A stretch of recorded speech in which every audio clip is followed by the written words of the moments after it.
Olá, hoje, sexta-feira, 4 de outubro, prepara o teu cafezinho e vamos juntos para mais um dia de Café com Lexio. Em nome do Pai, do Filho e do Espírito Santo. Amém. Senhor, fazei de mim um instrumento de vossa paz. Onde houver ódio, que eu leve o amor. Onde houver ofensa, que eu leve o perdão. Onde houver discórdia, que eu leve a união. Onde houver dúvida, que eu leve a fé. Onde houver erro, que eu leve a verdade. Onde houver desespero, que eu leve a esperança. Onde houver tristeza, que eu leve a alegria.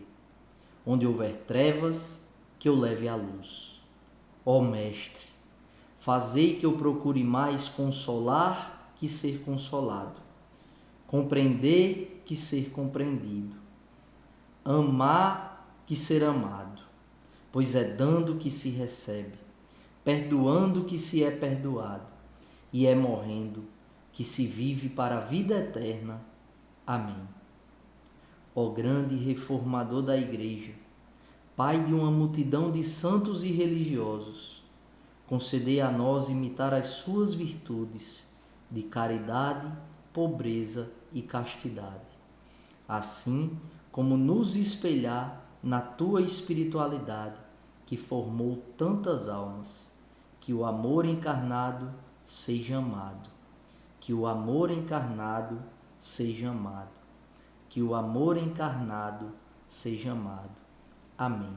São Francisco de Assis, rogai por nós. Hoje já dá para perceber que a gente está fazendo uma reverência muito especial, porque é dia de São Francisco de Assis, santo inspirador do carisma da comunidade Filhos da Misericórdia, santo cuja espiritualidade faz os Filhos da Misericórdia caminharem nesse mundo. Um santo que nos inspira a conduta de vida, né? Nasceu por volta do ano de 1181 e 1182. Tinha tudo, era filho de um comerciante muito rico chamado Pedro Bernardone e tinha tudo, tinha absolutamente tudo muito fácil.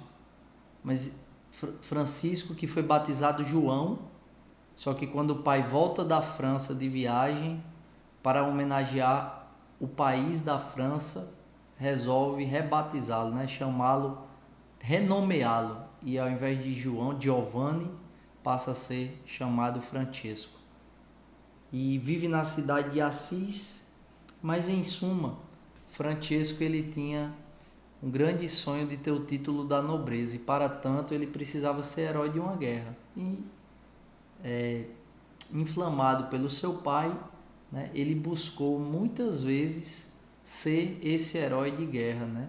Se enfileirou ali nas trincheiras para lutar. Primeiro, uma guerra que os senhores feudais haviam declarado contra a Comuna de Assis, depois para defender os interesses da Igreja, né, convocado pelo Papa Inocêncio III. Contudo, São Francisco de Assis ele não consegue, ele não logra êxito nessa sua empreitada de se tornar um guerreiro honrado, vitorioso, né? E num de seus momentos, ele na cidade de Spoleto fica doente e ali ele tem uma experiência com Deus, né? Deus pergunta: Francisco, o que é mais importante, servir ao Senhor ou ao servo? E ele diz: ao Senhor. E aí Deus pergunta a ele: então por que você está servindo ao servo, né? E o tempo passa, São Francisco já tem uma experiência rezando numa capelinha de São Damião. Ele está rezando ali e escuta, né, olhando para a cruz, a determinação de Deus dizendo: Francisco, vai e reconstrói a minha igreja. A partir de então, São Francisco renuncia a toda a riqueza, renuncia às suas vestes, às suas posses.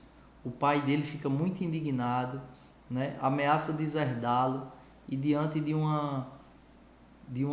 muitas pessoas, diante do bispo, ele tira a roupa inteira, fica nu e diz que a partir de então ele tem o único pai dele é o Pai Celeste a quem ele quer servir. Uma resolução de vida de São Francisco muito forte, que ecoa até hoje em nossos corações. A regra de vida era viver puramente o Evangelho. Isso vem nos ensinar sobremaneira, porque quantas vezes nós queremos editar o Evangelho para poder caber nas nossas conveniências, na nossa comodidade, né? A gente quer editar a palavra de Deus para que caiba na nossa vontade fraca, para que caiba na nossa alma frouxa, quando o movimento da nossa alma deve ser esse movimento da alma de São Francisco de Assis, viver puramente o Evangelho, né? Sem edições, viver o Evangelho inspirado pelo Espírito Santo, ter a vida completamente pautada pela palavra de Deus, de modo que quando olhem para as nossas vidas não consigam enxergar um intervalo de nossa vida que não caiba, que não esteja traduzida e revelada a palavra de Deus. Então que São Francisco de Assis possa interceder por cada um de nós, para que possamos ter um coração pobre, casto e extremamente caridoso, para amar o amor encarnado que é Jesus Cristo nosso Senhor, amando e se entregando e se gastando pelo próximo. Leitura do livro de Jó. Primeira leitura do livro de Jó, capítulo 38, versículo 1, pula para o 12 e vai até o 21. Aí vai para o capítulo 40, versículos 3 a 5. É um diálogo de Deus com Jó, onde Deus mostra a sua grandeza e a pequenez de Jó, fazendo perguntas retóricas, né? E Jó se toca, e Jó responde ao Senhor dizendo: eu fui precipitado. A gente meditou no primeiro momento, quando Jó perdeu tudo, ele não se revoltou, ele não pecou, ele não saiu de dentro da vontade de Deus. Depois ele começou a murmurar sim, né? E houveram murmúrios, mas Jó, ele diz: eu fui precipitado, que te posso responder? Porei minha mão sobre a boca, mas não falarei mais. Ou seja, Jó diz: o que posso responder ao Senhor diante dos questionamentos que o Senhor me faz? De fato, revelando, demonstrando a grandeza de Deus e a nossa pequenez. E eu me lembrei daquela palavra que diz: emudeça todo mortal diante do Senhor, fique mudo todo mortal diante do Senhor. Quantas vezes a gente se coloca diante de Deus cheio de razões, né? Com tantas coisas para dizer, com tantas coisas para declarar, crente que de fato está com a razão, né? E Deus pacientemente, como um pai que nos ama, nos mostra o tamanho da nossa pequenez e o tamanho da grandeza de Deus, a nossa pouca sabedoria e a grandeza da sabedoria que é Ele próprio. Ele é a própria sabedoria, né? A razão organizacional de todas as coisas, né? Tudo está milimetricamente disposto para o nosso céu, para o nosso bem. É isso que a palavra de Deus diz: tudo concorre para o bem daqueles que amam a Deus. Então, aprendendo com essa resposta de Jó, possamos cada vez mais, diante de nosso Senhor, silenciar, para que nós possamos escutá-lo e entender não somente aquilo que Ele quer de nós, mas entender a sua vontade e como podemos viver e o que devemos fazer para realizar a sua vontade nas nossas vidas, e a nossa vida possa ecoar para todas as pessoas que convivem conosco a palavra de Deus.